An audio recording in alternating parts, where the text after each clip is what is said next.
तो इमेज दब जाएगा। तो भाई एलओपी जो होता है वो तो भाई भविष्य का प्रधानमंत्री है ना, उसका काम ही वही है।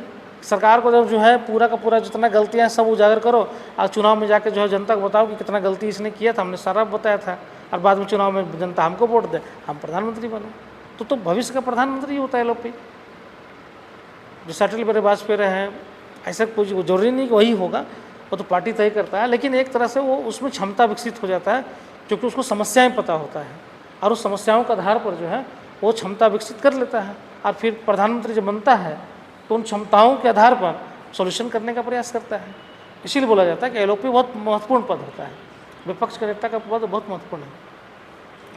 ठीक है, तो प्रधानमंत्री जो है परामर्श पे, राष्ट्रपति जो परामर्श पे काम करते हैं। एक और पॉइंट लिख लो इसमें, विधि निर्माण।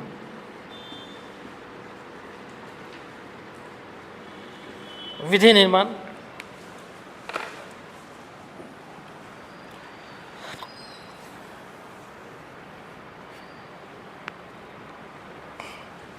देखो, मंत्रिपरिषद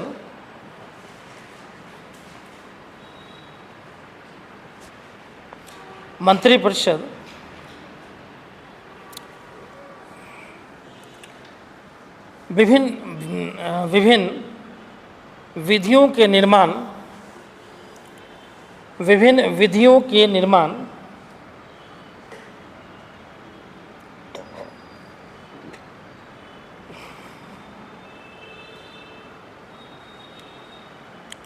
विधियों के निर्माण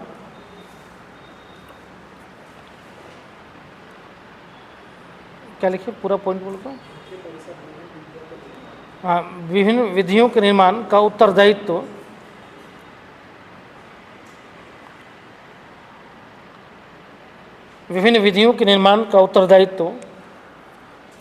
निभाता है।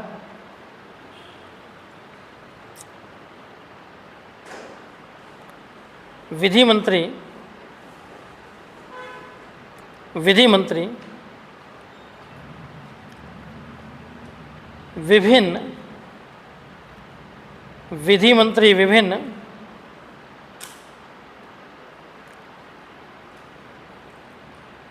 विषयों पर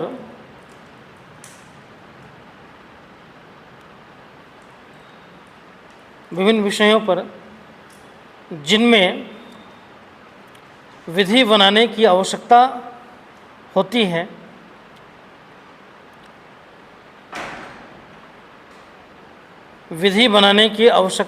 है,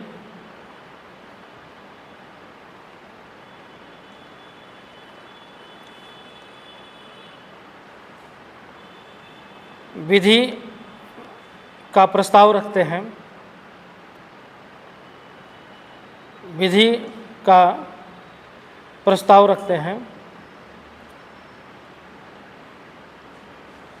और कैबिनेट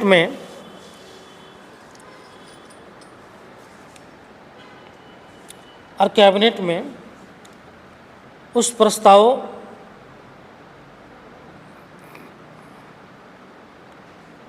का अनुमोदन करती हैं। अनुमोदन, अप्रूव्ड, अनुमोदन करती हैं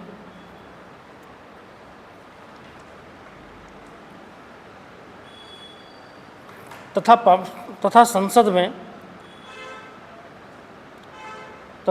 में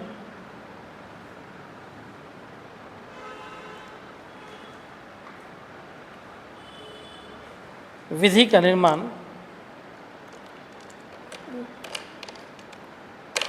किया जाता है।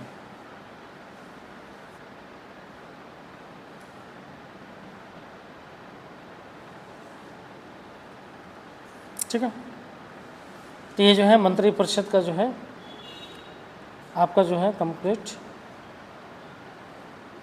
हो गया।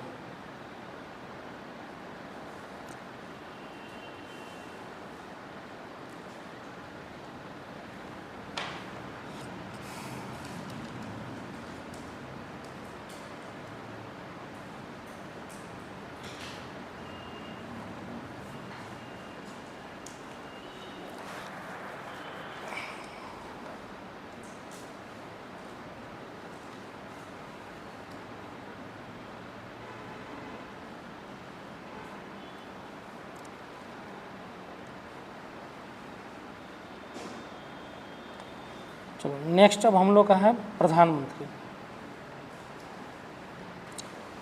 नेक्स्ट हम लोग का है प्रधानमंत्री। हेडिंग लिखिए प्रधानमंत्री।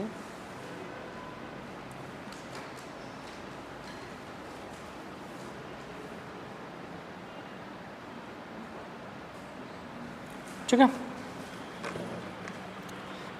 अब प्रधानमंत्री को हम लोग जो है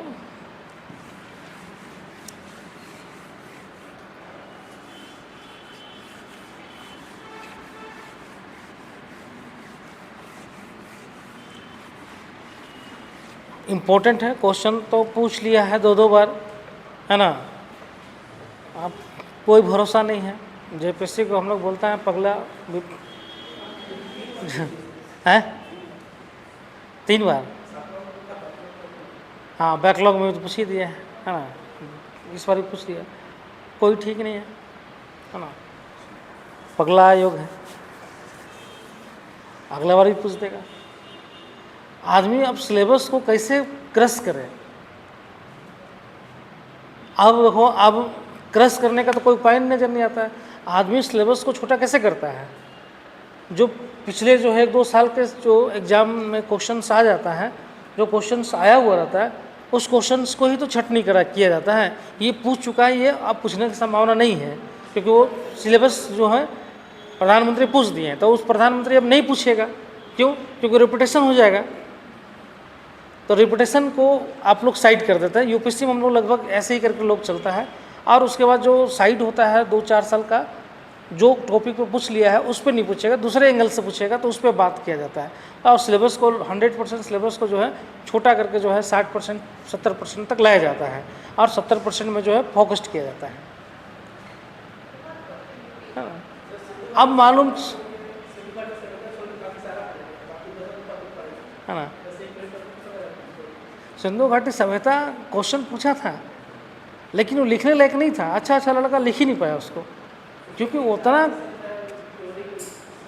उतना क्रिटिकली कौन पढ़ता है उतना। वो यूपीएससी का क्वेश्चन है, वो जेपीएससी का था ही नहीं। जेपीएससी में स्ट्रेट फॉरवर्ड क्वेश्चन पूछा जाता है, सिंधु घाटी सभ्यता का विशेषताएं बताइए, सिंधु घाटी सभ्यता का विस्तार बताइए, सिंधु घाटी सभ्यता के पतन को बताइए, है ना। सीधा क्वेश्चन पूछा जाता है। अब वहाँ पे पूछ रहा है कि जो है उसका जो है उत्पत्ति का सिद्धांत बताइए, इसका उत्पत्ति कैसे हुआ। अब कोई इतना क्रिटिकली पढ़ता ही नहीं है। यूपीएससी में पढ़ता है, हम चूँकि पढ़ाए थे तो हम लोगों को बता दिए थे उत्पत्ति का सिद्धांत, चूँकि क्रिटिकली जो है यूपीएससी में जो है पूछता ही है। अब उत्पत्ति जो है कैसे हुआ है, अब जब तक आप उसको पूरा पढ़ के समझेंगे नहीं और फैक्ट याद नहीं होगा तो आप लिख ही नहीं पाइएगा, क्योंकि सपोर्ट करने के लिए फैक्ट चाहिए कि कौन सा वो पार्ट से जो मिलता है उससे, और कौन सा नहीं मिलता है, किस आधार पे आप खारिज करेंगे, किस आधार पे आप जोड़ेंगे। समझ में आप। तो ये आप जब उसमें भी आलोचनात्मक है, आप नहीं आलोचनात्मक कीजिएगा तो फिर वो गलत होगा। समझ में। तो बहुत आसान नहीं था। अलाउद्दीन का ही बाजार नीति आसान नहीं था। बाजार नीति को लोग तो बाजार नीति बता दिया, लेकिन चूंकि उसका आलोचनात्मक था, बाजार नीति का आलोचनात्मक जो है परीक्षण करना था, तो बाजार नीति तो इसलिए बता दीजिएगा। बाजार नीति में जो है बाजार नीति इस तरीके का था, उसमें ये बाजार होता था, सराय अदल होता था, मंडी होता था, उसके लिए ये अधिकारी होता, वो तो आप बता दीजिएगा, लेकिन फिर उसका आलोचनात्मक किससे कीजिएगा। समझ में। तो आलोचनात्मक करने के लिए आपको जो है उसका कुछ पॉजिटिव पार्ट, उसका नेगेटिव पार्ट, तो पॉजिटिव क्या था और नेगेटिव क्या था, ये चीज़ आपका समझ अगर नहीं है तो आप लिख नहीं पाइएगा। पॉजिटिव पार्ट उसका क्या हो सकता था बाजार नीति का, बाजार नीति को लाया ही क्यों गया था, ये उसका पॉजिटिव पार्ट था।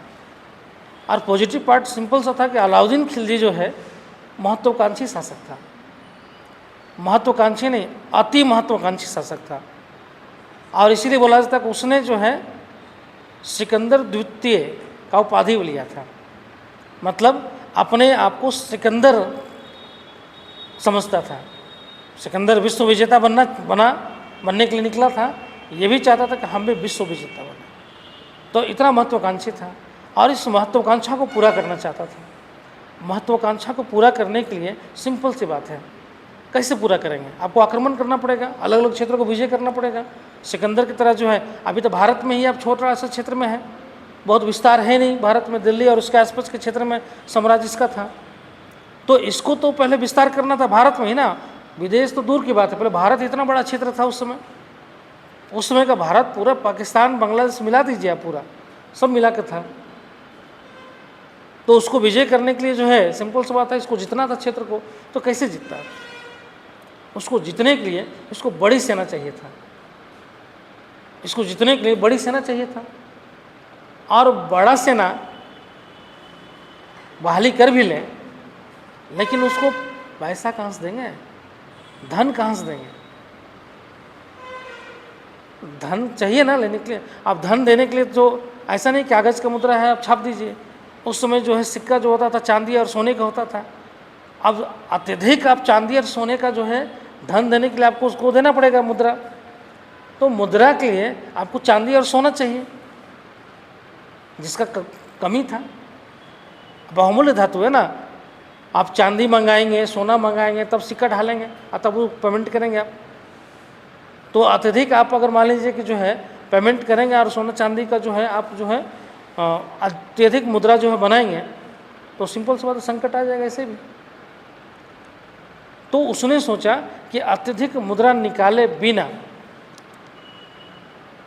बड़ी सेना का गठन कर लिया जाए। अत्यधिक मुद्रा निकाले बिना मतलब बहुत ज़्यादा सोना चांदी का आप प्रयोग भी ना करें और सेना भी रह जाए। तो कैसे हो सकता था ये, कैसे होगा? तो बोला जाता कि इसको करने के लिए तो ये कम आप मुद्रा का यूज करेंगे तो तभी कर सकते हैं जब आप वेतन कम देंगे, और वेतन कम देंगे तो सैनिक विद्रोह हो जाएगा। क्यों होगा? क्योंकि सैनिकों की आवश्यकता अगर पूरा नहीं होगा, जो बेसिक आवश्यकता पूरा नहीं होगा उसके वेतन में, तो विद्रोह करेगा। भाई हम तो जो है हम इतना मर धस रहे हैं, इतना हम काम कर रहे हैं, युद्ध लड़ रहे हैं, और हमको क्या मिल रहा है? इतना भी वेतन नहीं मिल रहा है कि हम अपना परिवार चला सकें। समझ में?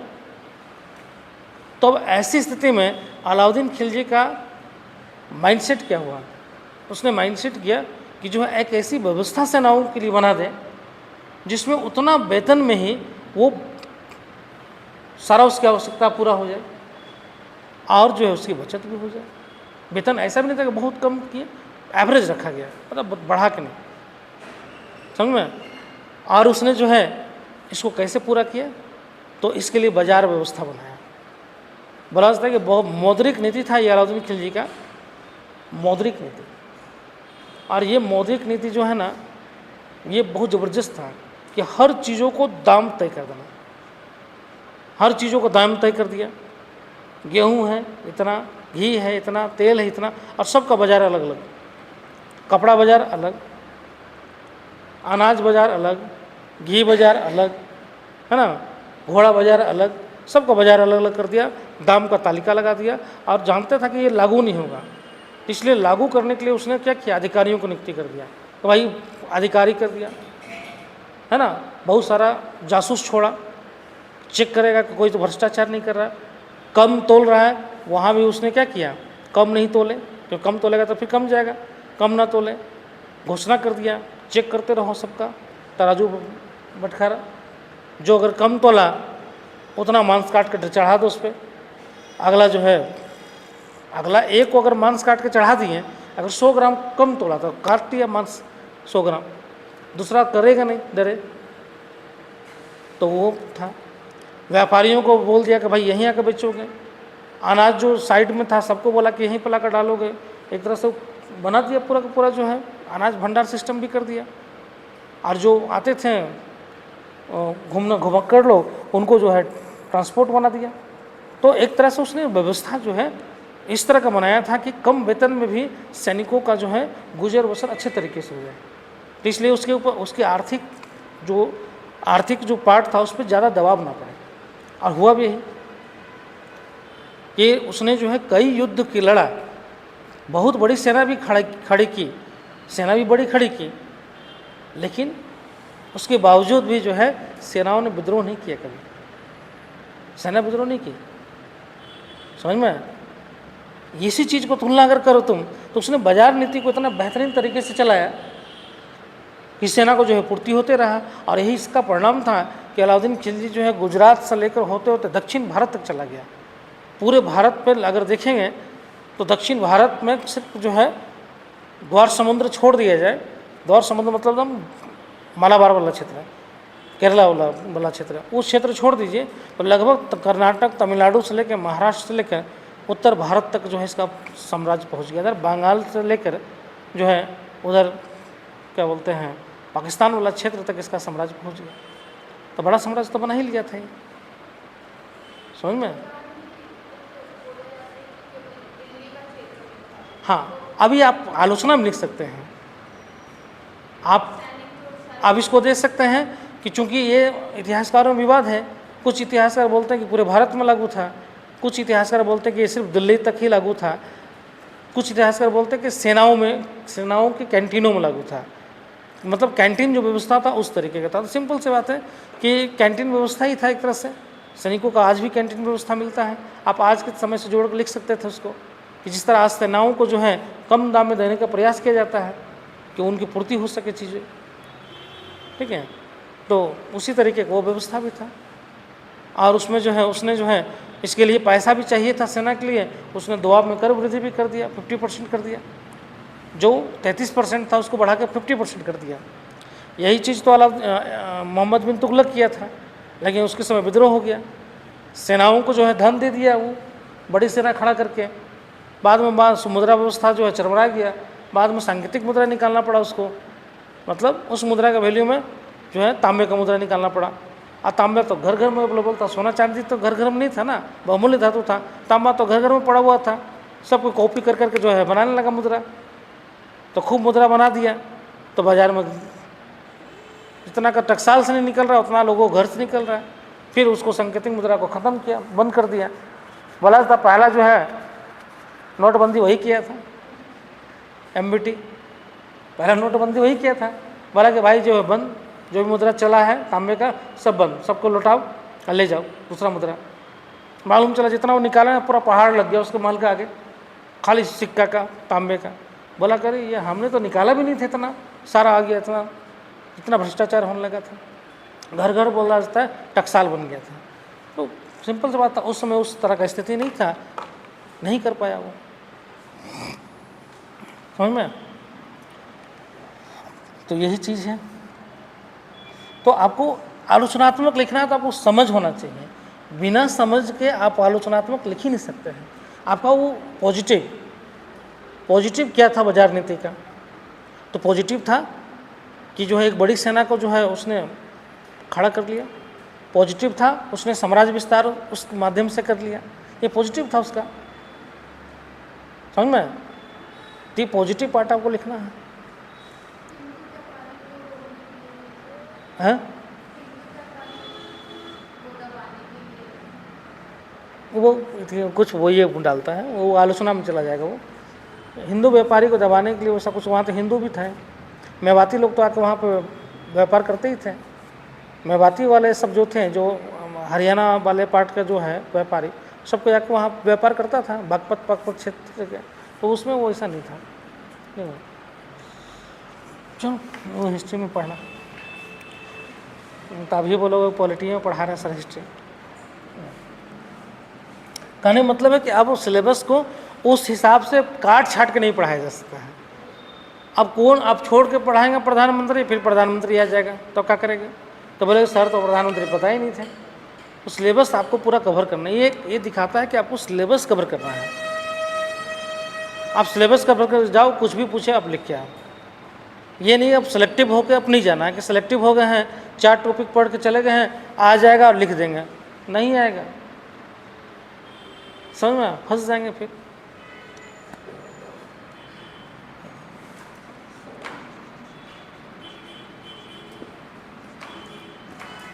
प्रधानमंत्री का जो देखें तो प्रधानमंत्री पे जो है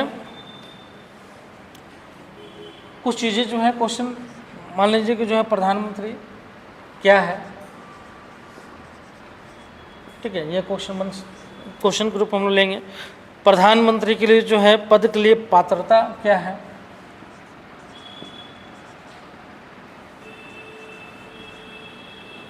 पात्रता, ठीक है। उसके अलावा प्रधानमंत्री की नियुक्ति कैसे होता है? पीएम की नियुक्ति, ठीक है, नियुक्ति कैसे होता है? उसके अलावा जो है प्रधानमंत्री का कार्यकाल,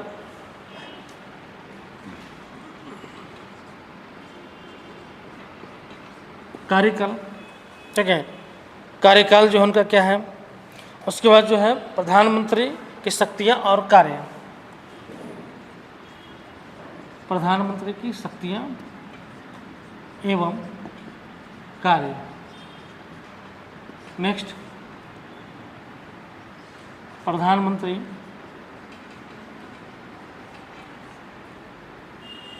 प्रधानमंत्री और राष्ट्रपति के संबंध,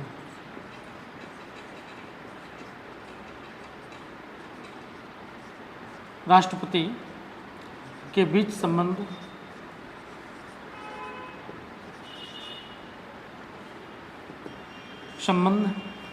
ठीक है। उसके बाद प्रधानमंत्री की शक्ति पर और ले लेते हैं, पीएम की शक्ति पर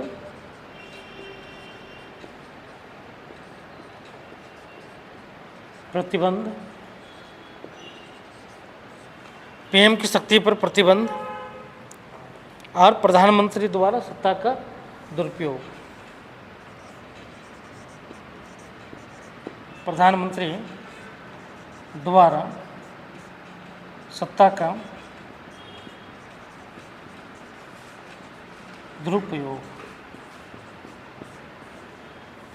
यही जो है आपका प्रधानमंत्री में जो है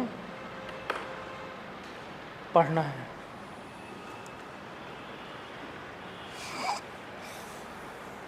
तो प्रधानमंत्री, पहला क्वेश्चन आता है प्रधानमंत्री कौन?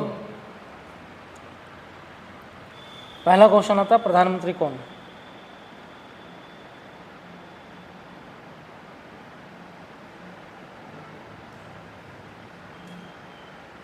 कौन है प्रधानमंत्री? अभी मत बोलना कि मोदी जी।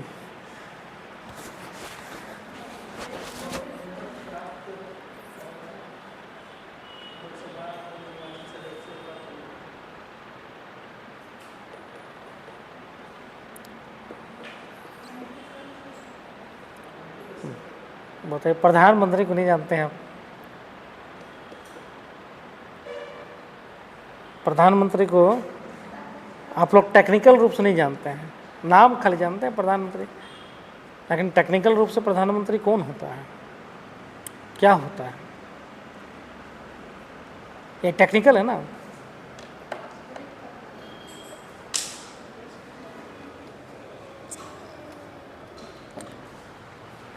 बोला जाता है कि प्रधानमंत्री जो है संसदीय या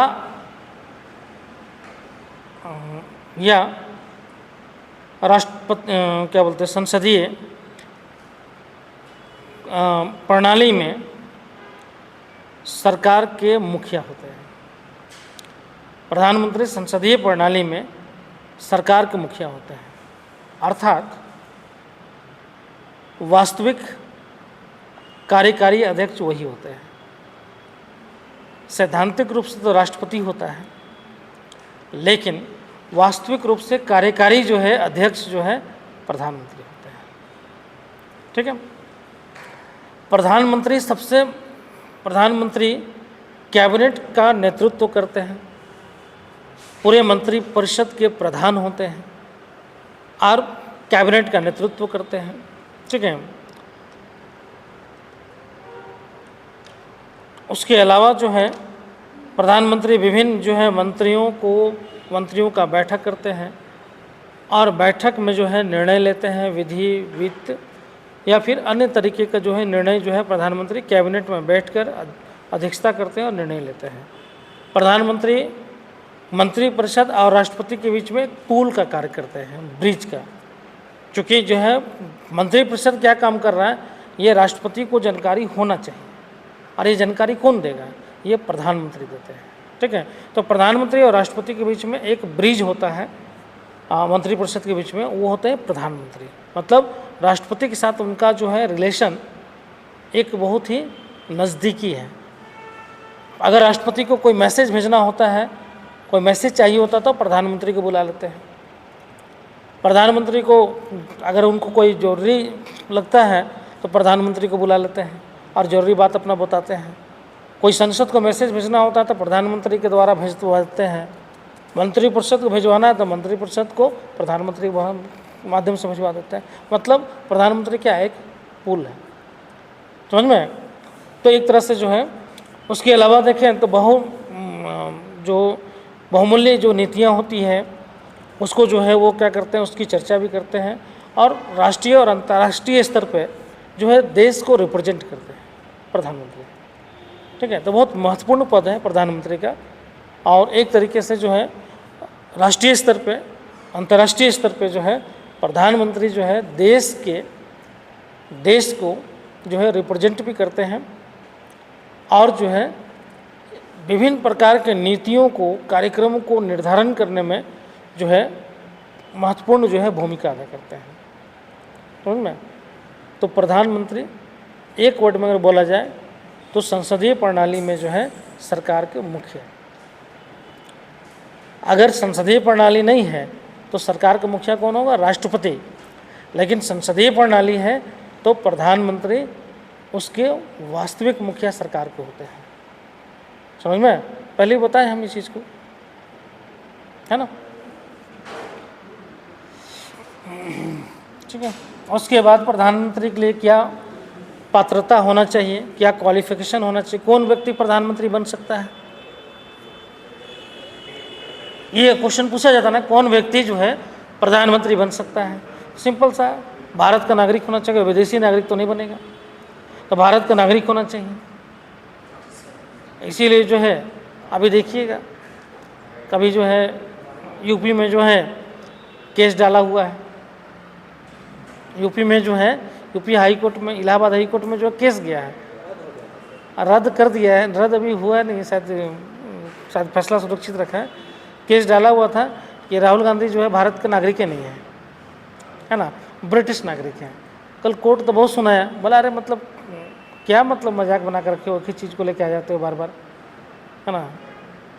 तो बोला कि हम फैसला सुरक्षित रख रहे हैं ना, तो नागरिक ही नहीं होंगे तो फिर प्रधानमंत्री कहाँ से बनेंगे, समझ में। नागरिकता ही खारिज करवा दो, और नागरिकता अगर नहीं है तो फिर नागरिकता मिलेगा नहीं। आप अगर मान लीजिए कि जो दूसरे देश का नागरिकता अगर ले चुके हैं तो यहाँ का नागरिकता खारिज किया जा सकता है, और खारिज हो जाएगा तो फिर नागरिकता के लिए आपको अप्लाई करना पड़ेगा, और वो सरकार के ऊपर होता है कि आपको नागरिकता देंगे कि नहीं देंगे, समझ में है। तो दूसरे खेला है, ठीक है। दूसरा है किसी भी सदन या राज्य का सभा या लोकसभा का सदस्य जो है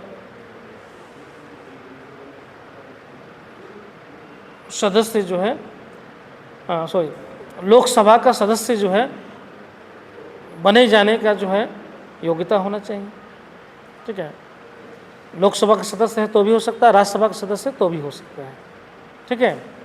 तो उसका भी होना चाहिए, क्लियर। तो चलो कल हम लोग जो है